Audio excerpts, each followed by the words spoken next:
What's going on, guys? You know what it is. You know who it is. Nick Fury back with another video, and we are doing a full review of Destiny 2. As you recalled, I made a day one impressions video of Destiny. I gave it a 8 out of 10 after playing it for less than 24 hours. Does my opinion remain the same? Let's get into it.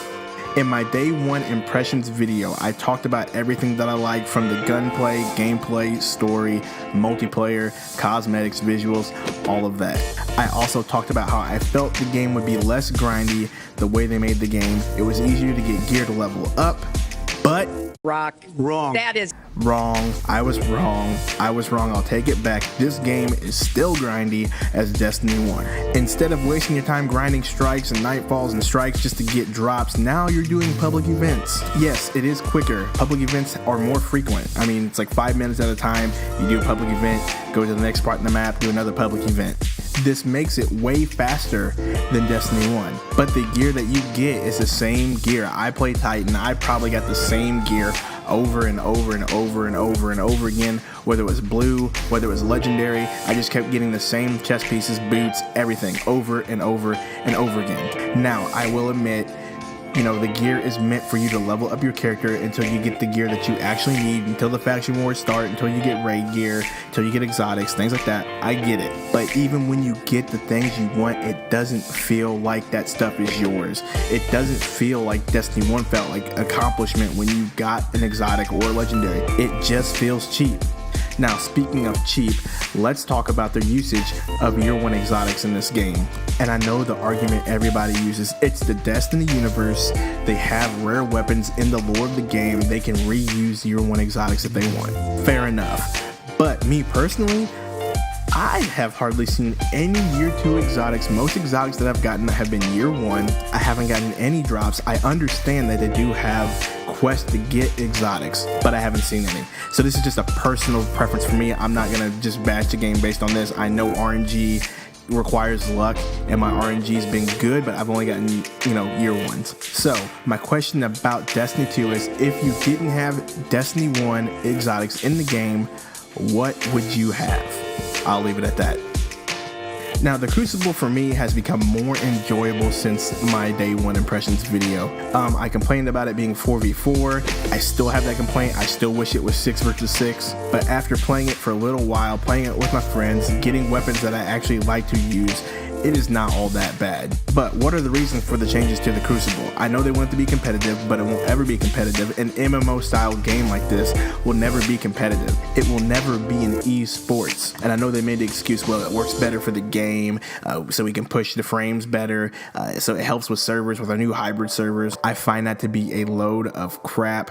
30 frames per second is not acceptable, and your servers are still dookie because of the peer-to-peer, whatever you want to call it, hybrid. It is still junk, but Crucible's still fun. So all that complaints, and I will still say this, it's still fun. I just need 6v6 back so I can play Crucible with my raid group, so we can get clan experience together, all of that. Bring 6v6 back. Hashtag bring 6v6 back. In my day one impressions video, I talked about the game being at 30 frames per second, 1080p. I don't have complaints about that. It still looks good. This is the best Bungie has to offer so far. No complaints, looks good. But I still think it's kind of fishy. They capped it this way for the consoles, and they're gonna bring out 60 frames per second on the PC. Now, before you PC Master Race guys comes out and say, you mad bro, it's not an argument about PC. What seems fishy is they push the PC version back, almost as if to say to us console players, if you really want the good visuals, go ahead and buy it on PC. There isn't any reason that the console and a PC release shouldn't have happened at the same time. I just find it kind of fishy. Call me out, do whatever you gotta do. I just think it's weird. I just think it's kind of fishy, and it's shady.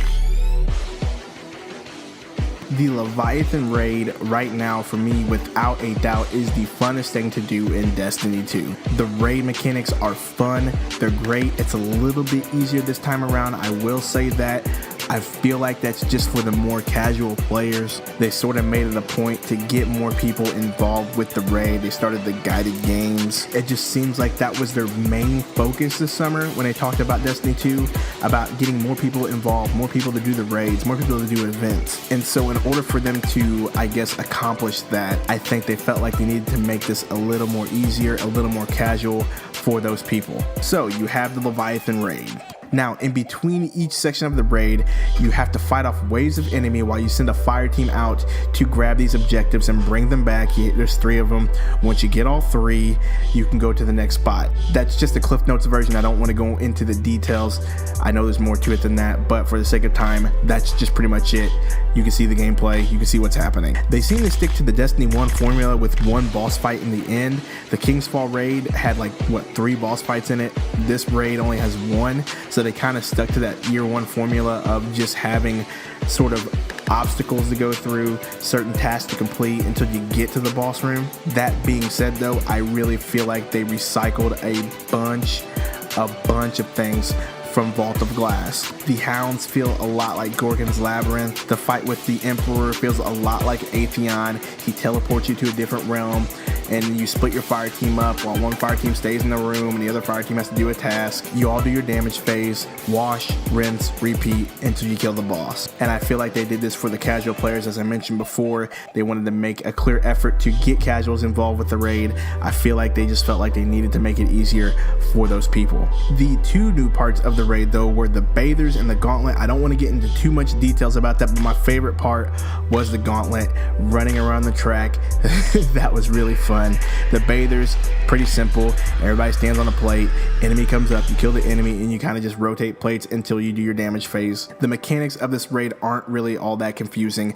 After you get the mechanics down, you're good to go. Me and my raid team, after doing the raid the first week, we went back in yesterday and we just coasted through everything until we got to the Emperor. We had a little bit of issues, but we just coasted through. Now, is doing the raid worth it? Well, I mean, it just depends. Do you like RNG or not? I know a few people in my raid team who have not gotten hardly anything. Me, I've gotten tons of loot. I've gotten the auto rifle, submachine gun, sword, and I've gotten the hard light, as well as exotics out of the hidden chests throughout the raid. But you all know the deal about RNG. It's hit and miss, it's feast or famine.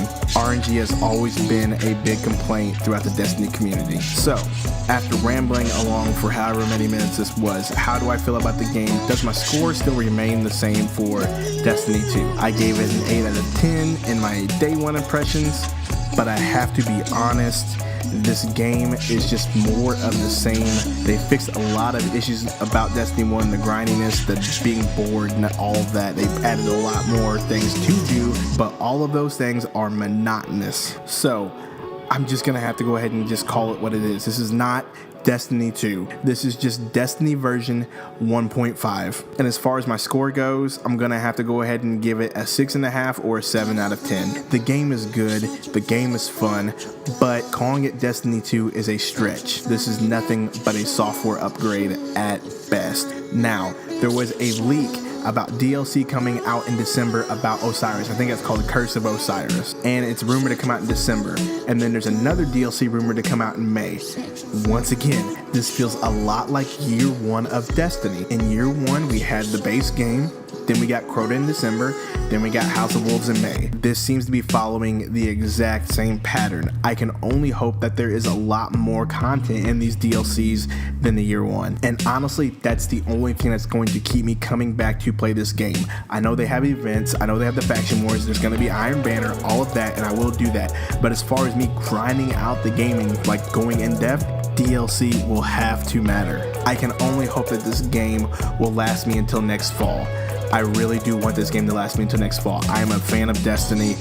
I need this game to last until fall. I do have other games to play, but this one's a lot of fun. So, if you like what you heard, if you like what you saw, you already know what I'm gonna say. Like, subscribe, and comment, and really comment. I love to have discussions about this game. After you subscribe, hit the bell icon so you get notifications when I release new content in the future. This has been Nick Fury, and I will see you guys later.